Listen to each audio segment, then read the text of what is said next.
Here's a question for you. What if the most powerful deity in ancient religion wasn't male? What if the goddess of love was also the goddess of war? What if the same divine being who blessed your marriage could also destroy your city? And what if she literally went to hell, died, and resurrected 3 days later, thousands of years before anyone wrote the New Testament? Today, we're talking about Inanna. And I'm telling you right now, this is going to change how you see goddess worship, femininity, power, and maybe even the roots of resurrection mythology itself. Inanna, also called Ishtar in Akkadian, the Sumerian goddess of love, sex, fertility, beauty, war, justice, and political power. Now, read that list again. Love and war, fertility and destruction, beauty and violence. How does that even make sense? In our modern minds, we've been trained to separate these things.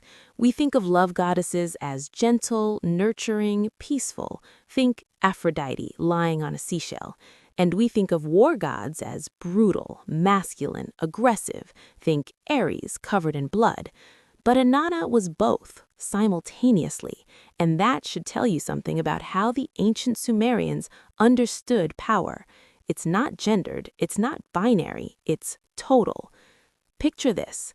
4,500 years ago, in the city of Uruk, one of the greatest cities in human history, stands the Inanna Temple, the House of Heaven, Inanna's temple. And it's not a small chapel, it's a massive complex, one of the largest religious structures in Sumer. Kings came here to legitimize their rule, warriors came here before battle, lovers came here to consummate marriages, priests performed sacred prostitution rituals in her honor. This wasn't just a temple, this was the beating heart of civilization, and at its center was a goddess who embodied every force that drives human society: desire, violence, creation, destruction. Now let's talk about her most famous myth, the descent of Inanna. This is one of the oldest written stories we have, recorded on clay tablets around 1900 BCE, but probably much older in oral tradition. Here's the setup.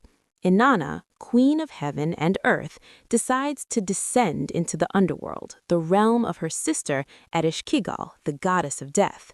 Why? The text doesn't give a clear reason. Some scholars say she wanted to attend a funeral. Others say she wanted to conquer death itself. But here's what I think. Inanna went to the underworld because she needed to, because power without the knowledge of death is incomplete, because to truly rule life, you must face death. So Inanna descends. But the underworld has rules. At each of the 7 gates, she must remove a piece of her divine regalia, her crown, her jewelry, her robes.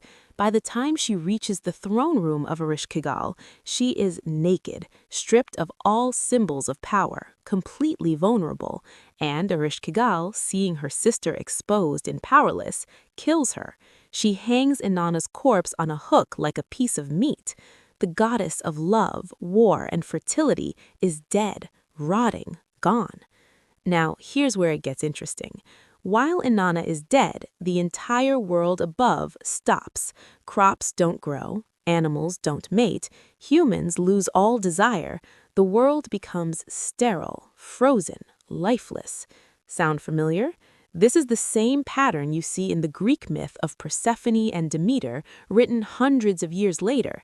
It's the same pattern you see in dying and rising god myths across cultures: Osiris, Adonis, Tammuz, and yes, even Jesus. But Inanna's story is the oldest version we have. She's the original. So how does she come back? Enki, the god of wisdom, creates 2 beings, genderless, sexless creatures, and sends them into the underworld with the food and water of life. They find Inanna's corpse, revive her, and she ascends back to the world of the living. But there's a catch. The underworld demands a replacement. Someone must take her place. And who does Inanna choose? Her husband, Dumuzi. Why? Because when she returned from death, traumatized, transformed, he was sitting on her throne, dressed in royal robes, not mourning her at all. He wasn't grieving, he was comfortable. So Inanna, in an act of divine rage, sends him to the underworld in her place. Let's stop and think about what this story is really saying. Inanna doesn't need a man to save her. She descends by choice. She dies by necessity. She resurrects through wisdom and strategy, not through male intervention. And when she returns, she doesn't forgive her husband for his indifference. She punishes him. This is not a passive goddess waiting to be rescued. This is a goddess who takes accountability, who faces consequences, who demands respect, and who will destroy you if you betray her. That's not the goddess mythology most people are taught. Now, let's connect this to something you might not expect: psychology and the concept of ego death. Carl Jung, the Swiss psychoanalyst, talked about the process of individuation, where the ego must symbolically die to be reborn as a fuller, integrated self. Inanna's descent is the perfect metaphor for this. She goes down into the unconscious, the underworld, strips away all external markers of identity, confronts her shadow, Ereshkigal, her dark sister, dies, and is reborn. This isn't just mythology, this is a psychological roadmap. The Sumerians understood 4,000 years ago what Jungian analysts charge $200 an hour to explain. But let's talk about Inanna as the goddess of war, because this is where things get brutal. In the hymn to Inanna, she's described as the one who makes the young man's blood flow like water, who tramples corpses like they are dust, who brings devastation to the land. She's not a defensive warrior, she's an aggressor. She revels in battle, she dances in the blood of her enemies. And here's the uncomfortable truth. The Sumerians didn't see this as contradictory to her being the goddess of love. They understood that passion, desire, and violence all come from the same place: intensity, drive, the refusal to be passive. Now let's talk about sex. Inanna was the goddess of sexual love, and her worship included temple prostitution, sacred sexuality, ecstatic rituals. The sacred marriage ceremony, where the king of Uruk would ritually consummate a union with Inanna, represented by a priestess, was one of the most important religious events of the year. This wasn't seen as obscene or immoral. This was seen as necessary. Fertility of the land, of the people, of the kingdom depended on this sacred sexual union.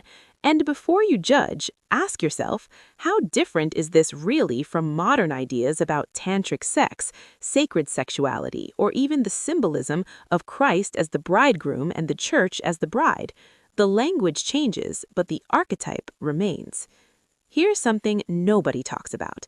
Inanna wasn't just worshipped by women. She was worshipped by kings, warriors, and men of power. Why? Because she represented total power, not gendered power. She wasn't a feminist goddess in the modern sense. She wasn't interested in equality or justice as abstract ideals. She was interested in dominance, in victory, in getting what she wanted. And that's why she was feared and revered in equal measure. She didn't ask for permission, she took. Now, let me connect this to modern feminism and the uncomfortable conversation nobody wants to have. Modern feminism emphasizes empathy, collaboration, nurturing, the feminine as inherently peaceful and relational. But Inanna blows that up. She's aggressive, sexual, violent, independent, and utterly uninterested in being nice. She's not trying to balance masculine and feminine energies in some harmonious way.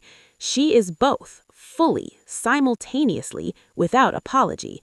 And maybe, just maybe, that's a more honest representation of what power actually looks like, regardless of gender. Now, here's where mythology meets history.